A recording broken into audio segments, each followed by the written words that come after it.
Hello, everybody. Hello, masters of your own destiny. Welcome back to my basement.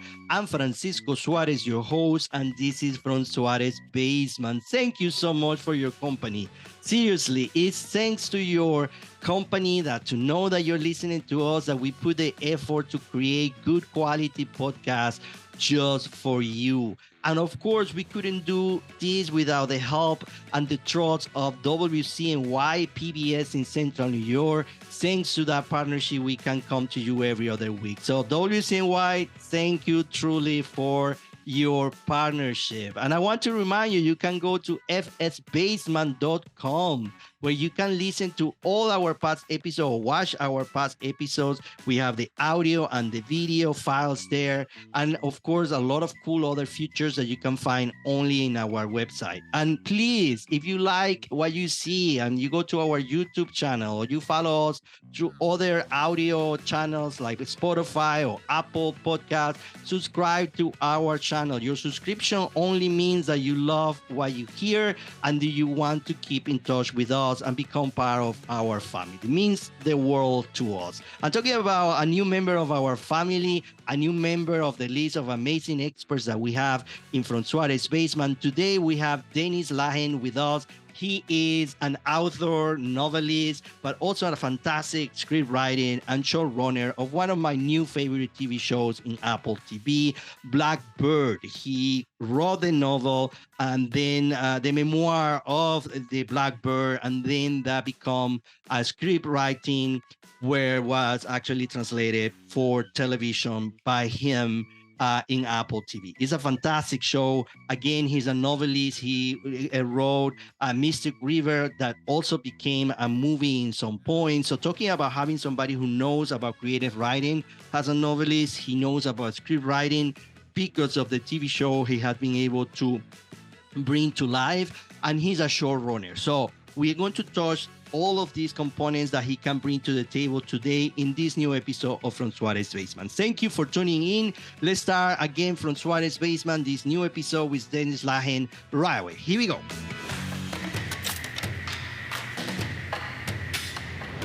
I want to thank you and start this conversation with a huge thank you for all the students that are listening to us here in From Suarez Basement to take the time to be with us here in my basement. Okay, happy to do it. No, thank you so much. Dennis, let's start from the beginning. I always start these conversations with a little bit of going back in time. Do you remember when did you start getting the love for script writing, for writing in general? Do you remember that time? How old were you, and what was that caught your attention about writing? I think I started doing it when I was 8. I remember that.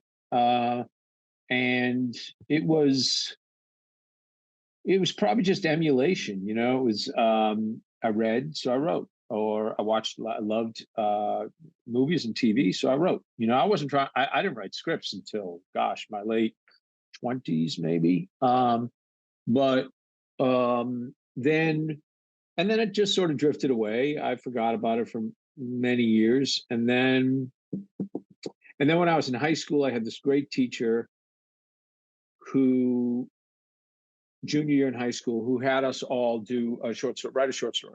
And that's when I first heard Write What You Know. That's when I first heard A Writer Never Explains. That's when I first heard a lot of the things that become sort of foundational. And I wrote this story, and he was a really kind Jesuit priest, but he wasn't given a hyperbole. And he took me aside, I think a couple of weeks later, and he said, you're very good at this, and you might want to think about it.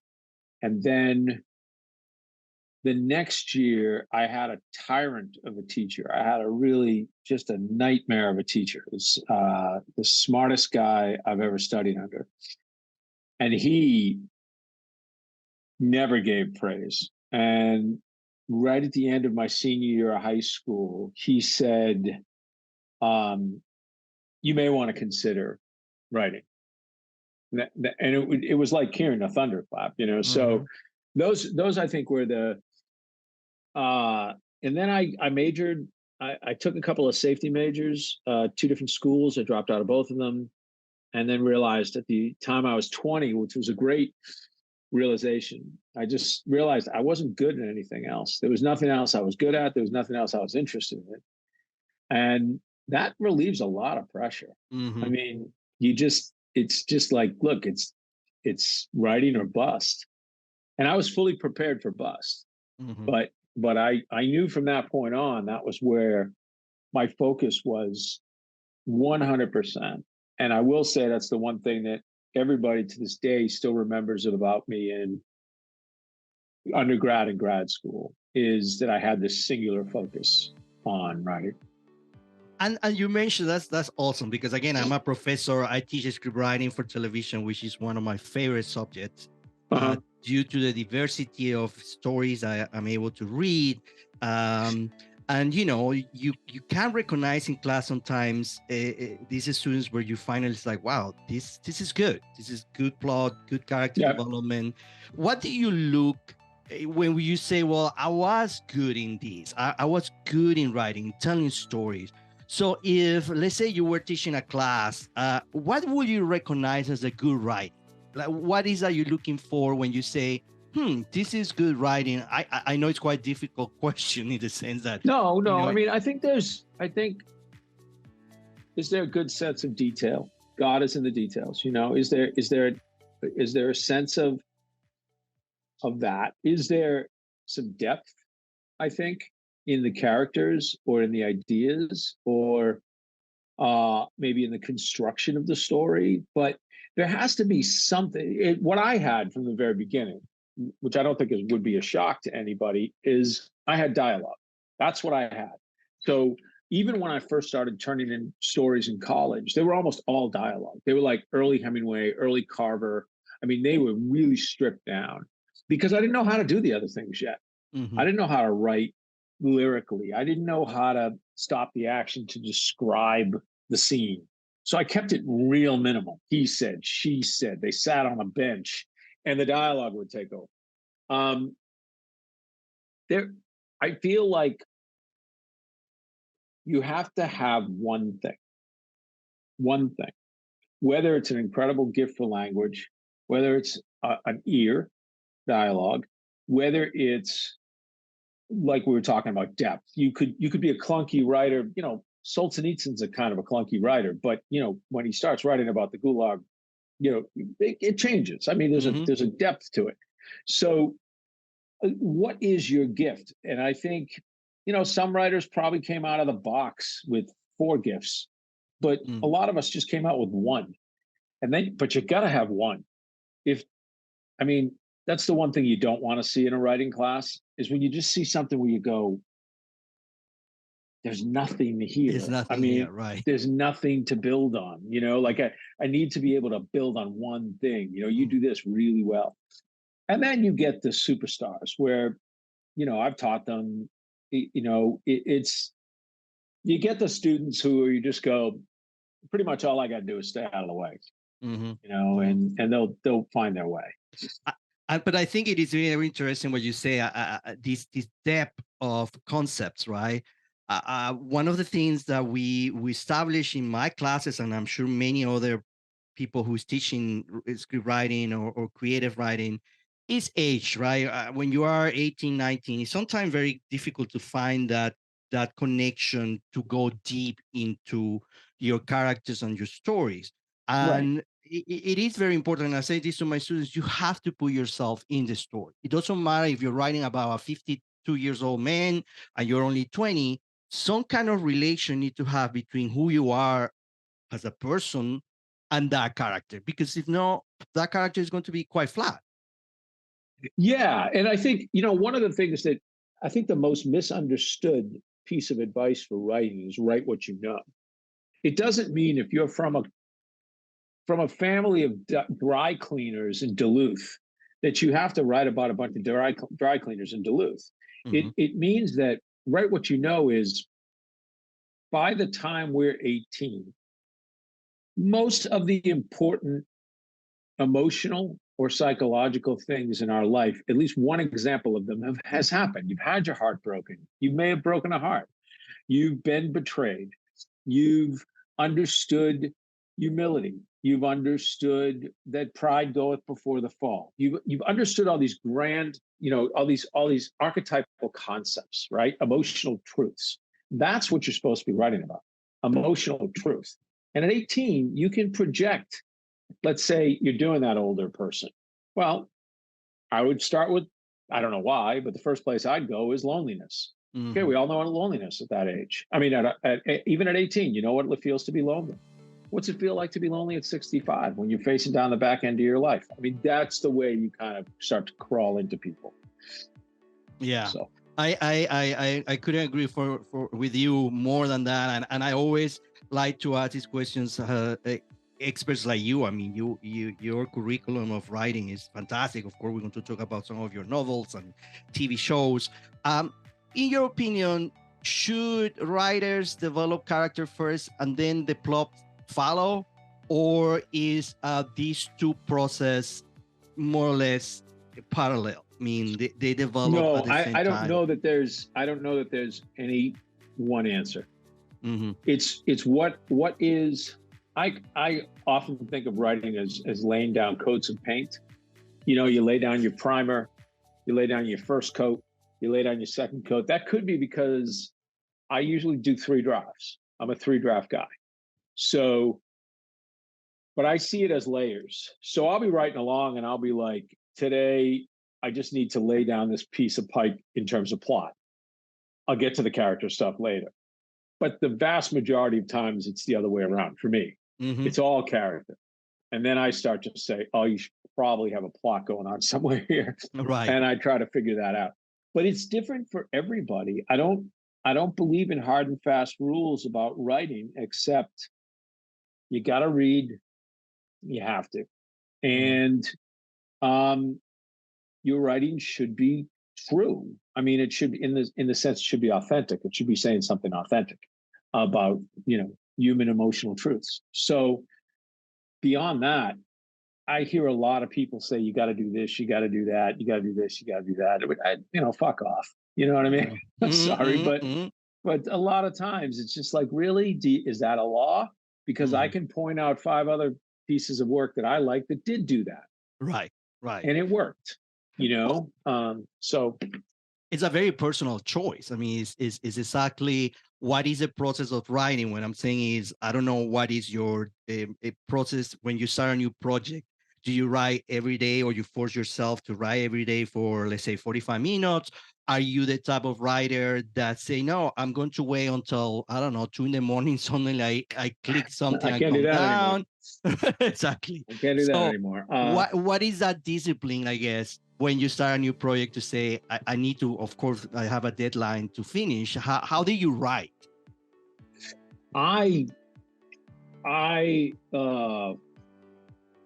At this point, I just write however I write. But starting out, and for many years, and when I was trying to write books, write novels and get them in on deadlines, you have to write every day. It's insane not to. I mean, it's insane because it's a muscle. And if you're not keeping it in shape, it atrophies. And then you got to scrape off all the crap and all the rust and build it again. And if you're doing it every day, you get to the point where your facility, you're in great shape. You could run a marathon. You're in great shape. Your facility with language is hip top because you're doing it all the time. So I just came off a run in which I can't remember the last time I didn't write. And then this summer, because we've had the strike, we've had the writer's strike, and then because I elected to address a surgery that I needed to do, I haven't written now in almost a month. And I can feel it. I can feel the muscle just getting weak. And we're talking coming off time in which I was writing, I wrote a novel in the middle of making a television show. I was on burning. I was hitting on every single cylinder you could hit on. And I knew that part of that was because I was just doing it all the time. It wasn't hard. It gets very easy the more you do it. And I'm taking advantage. I'm talking with somebody who know very well both business. I mean, you are a novelist, by heart. You have many books that become, in some point, TV shows or films. Um, One of the things I notice, or I try to make students understand, is when you're writing a script, that real estate is very precious, right? So you cannot feel like you're writing a novel. What I'm saying is, No. right, I get some scripts, very beautiful, well written, but they are those scene descriptions are way too long. So what do you think is that balance between somebody who knows how to write a novel and suddenly say, well, now I'm writing a script? What is the difference between those two type of writing? Oh, it's huge. It's huge. It took me, I started my screenwriting career on The Wire, and I had written by that point. I had written some of my most famous novels. I'd written Mystic River by that point. I'd written Shutter Island by that point. And and I walked in that room, and I remember walking in with, this is one of the best abilities I have. Mm-hmm. I walked in the room and I said, put your ego in a drawer because you don't know anything. You do not know anything about this art form. You know how to write a novel. This is how to write a television show. And totally different skill set, completely different. And the single most important thing is what you touched on, which is film, and by film I mean television film, Mm-hmm. is a visual medium. It means that there's not that that what a person does on screen and what you see on screen is far more important than what a person says. So that removes a lot of your novelist's Mm-hmm. powers. You Mm-hmm. know, you can't. Who cares how beautifully you describe the scene? Nobody cares, because that's not what the point of it is. The point of it is you're trying to give direction. You're writing a blueprint essentially, and that blueprint is going to be used and passed around by about 220 people by the time this production is over. And that thing that you're writing about the room, that's for the art department, that's for the production designer, that might be for the DP, that Mm-hmm. might be for the actors to get a sense of the room, but for the most part it's for the art department and props and again the production design. That's it. You're just leaving them a blueprint. So I say less is more. Like, Mm-hmm. it's little. I'm an extremely minimalist screenwriter. I interior room day. Like, I just wrote a scene. I did write a little something this morning. I forgot. I was thinking about something, but it was something that I just scribbled to myself or something way down the road, maybe, who knows. But I just wrote exterior street day, Mm-hmm. university vibe. Mm-hmm. That's it. It's all it says, university vibe. Mm-hmm. Like, it's a street in a college town. If you go into a paragraph, if you Tennessee Williams wrote the greatest set description of anybody. I mean, it was incredible. Read the set description in The Glass Menagerie. It's astonishing, Mm-hmm. but you don't need it for a screenplay. Right. Right. You know, Yeah, yeah, it is. It is. It is a balance. I actually just read some scenes that my students read for an exercise we did, and actually some of them I said, "Wow, this actually beautiful, well written. Like your descriptions and your capacity to put me there." But you need to find that balance because you're not writing a novel.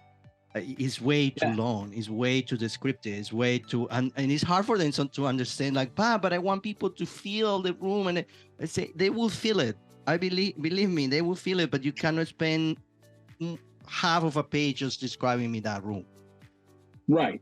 And then you have to get into the scene. What's the scene about? Mm-hmm. You're in it, and once David Mamet has a line. Once the character either gets or doesn't get what they want, time for a new scene. Mm-hmm. Pivot, move.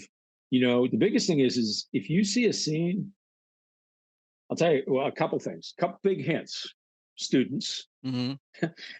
If your dialogue looks like this on a page that's this big, and you got this much dialogue, you got a character speaking a block of dialogue, big, big, big red flag, Mm-hmm. huge, Mm-hmm. huge. On The Wire, we used to say the greatest line of dialogue was "Let's go," which is the end of the Wild Bunch. Now, that's not a great line on its own, but contextually speaking, it's a Right. fantastic line because it means everything. Mm. Um, And the other thing is if you have a scene that's going more than, I'm going to be kind here, definitely true in TV. If you have a scene that's more than 2.5 pages, it's a warning sign. I'm not saying you can't do it. I'm saying I've written 10-page scenes, but it's a big warning sign. Are you telling the story? Is the story progressing? Is it moving forward? Right. Or are you going to lose the person holding the remote control in their hands to your self-indulgence? I agree with you. And again, I think the point is that I call it real estate.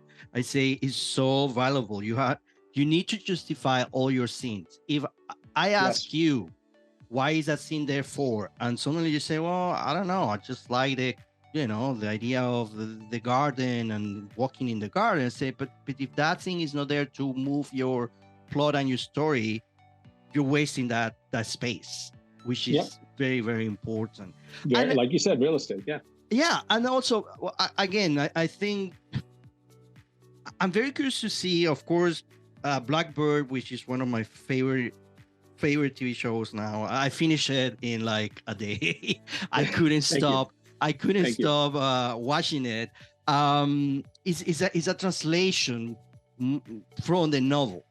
It's not a novel. It was a nonfiction. It was a memoir. Right, a memoir. So how easy or difficult, I guess, is to transcribe those concepts into a script? A script, because also you have Mystic River, which was also a huge success, and it's a translation of a book into these concepts. So how easy is to do that?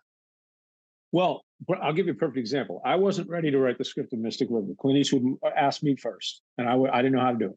I wasn't the guy. I told him, I'm not the guy. Let's go find somebody who's really good at adaptation. And we found Brian Helgeland based on LA Confidential, which is one of the great adaptations. And so Brian did something that taught me so much because I looked at the first 40 pages of Mystic River, which is the 1975 sequence when they're little boys. It's the most beautiful writing I've ever done, hands down, still to this day. And I said, how would I translate that to screen? And I was like, I just think I'd be meandering around. I'd be telling the whole story. Brian figured out there was this one little thing about that the boys in the book are writing their name in cement. And then they run off and they do some other things. And then the police car comes down the street. Brian kept it at the moment where they were writing their names in cement. Police show up, the fake police, get one of the boys in the car, drive off. His name is left unfinished. And the camera holds on it. And it's actually the very last thing you'll see in the film as well. The camera holds on it. His life from that moment is truncated. There's an amputation that is performed. That's great screenwriting. He did it all with an image. I had 40 pages of yak, yak, yak, yak, yak. And it's the best writing I've ever done for a novel, but it doesn't work in a film. Right. And that's great screenwriting. And you understand. I'll give you an example of something that was like, wow, I know what the hell I'm doing here. There's a scene in Blackbird where Greg Kinnear's character is having a conversation early it's in the first episode. He's having a conversation with somebody about trying to put together this issue of these missing girls in this van and these dead girls in this van. And he notices that his window isn't opening correctly. And so he gets some WD-40 and he gets toolkit. And as he's having the conversation, he fixes the window. Yes. The point of that scene was because I knew I had very limited real estate to tell you who this guy was. He's a third tier. He's a third or fourth tier character. It's like 1, 2, 3, 4. He'd be like D, A, B, C, D. So I had limited real estate. I told you in that one scene exactly who he is. He's methodical. He's dogged. He's precise. He's going to get the job done. That's it. That's what you got. And I did it visually. I didn't do it through somebody saying, well, you know what I like about Brian? Correct. You just show it. Correct. So that's showing is, they say show versus tell. It's triply important in screenwriting. Yeah. Sometimes it's better to don't even use words. Actions can speak louder than words in some points. Way louder. Yeah, Particularly on screen. What you're watching says, yeah, that tells you everything. everything. And in Blackbird, which again, is playing now, and is a phenomenal story. It's based in a real, real uh, Yeah. case. How much research, and not only with this story, I mean, any of the books that you write, any of the books that become TV shows or films for TV or for a bigger audience in the movies, how much research is important in your process of writing? I feel like in that case, I read the memoir. I had some conversations with the real Jimmy King, and then I decided there's a moment where I always say I'll take it from here. And Jimmy, I know that would have been a very difficult thing for me. Jimmy had a hard time with it for sure, because I was taking his life and I was saying that I'm telling a story here. Mm-hmm. I'm not a reporter. So I'm trying to tell a story, and the entree into the story for me was, I want to tell a story about male gaze, objectification, the place where objectification turns into misogyny. I wanted to tell that story. Now, it's not the story of the memoir. It's not in the memoir, Mm-hmm. but it's a story I wanted to tell. So there's a point where you got to say, look, if the facts get in the way of the emotional truth you're driving after, tell the emotional truth. Mm-hmm. That's the Mm-hmm. bottom line. We're storytellers, and I know that William Wallace and Edward the Longshanks didn't die on the same day, but I don't think they even died in the same year, but it sure works at the end of Braveheart when they both Mm-hmm. died at the same time. You know what I Mm-hmm. mean? Like, it's, Right, who right, cares? right. Who cares? So what you're trying to do, what I was trying to do, and my law for this was, I would never have any character do or say something that was a betrayal of their essence as a person. Mm-hmm. So Jimmy never did anything that was a betrayal of his essence as the real James King. Mm-hmm. Gary, the real name's the guy's real name was Gary Miller. I wrote him as Brian Miller. Brian Miller, I took as, I came across one thing, which was that he had been a bomb diffuser. He had been a bomb diffuser in the first, in Vietnam. I thought, okay, Mm-hmm. that's a guy with impeccable control of himself. And Right. that's how Greg and I talked about it all the time. Mm-hmm. Greg Kinnear played the part, Mm-hmm. was he hates Larry Hall, but it'll never show. It'll never show. Well, You that's know, part of acting, right? yeah. Right. And So casting. Because in this specific show, not only of course you are behind the co-creation of the show and the writing and the you are also our executive producer yeah, I on was the the show, showrunner. right? Yeah, A showrunner, yeah. which I want to go a little for those who are listening. I think it's always very interesting because we talk with writers and set designers and we talk about production design and makeup, but you always see executive producer or showrunner. Can you describe, in the case of Blackbird, but in general, how would you describe what is the job of a showrunner? What was your job behind Blackbird, but in general, what is the concept of a showrunner so people that are listening can understand that concept? I mean, it's very similar to a novelist. I mean, you're running it from the ground up. You create it, you write most of the scripts. If you don't write the scripts, they go through your filter anyway, which is just how I was trained. I was credited with writing things on The Wire that I didn't write. They went through the filter of David Simon and Ed Burns. Mm-hmm. So you pitch it, you sell it to a studio. And then if you're lucky, when I was very lucky with Apple, they gave me free reign. Mm-hmm. They just said, you cast it. They literally let me cast the show. And it was wonderful. It was absolutely wonderful. That was probably my favorite aspect of the show that surprised me, was how much I loved casting.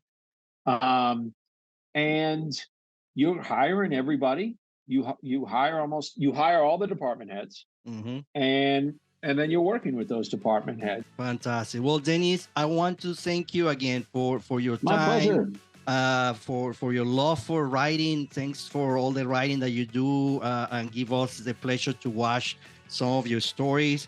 Yeah, we keep in touch, and please be safe. But thank you for being here in my basement. Thanks a lot, man. Take care, Francisco. Take care. We'll talk soon. Have a good one.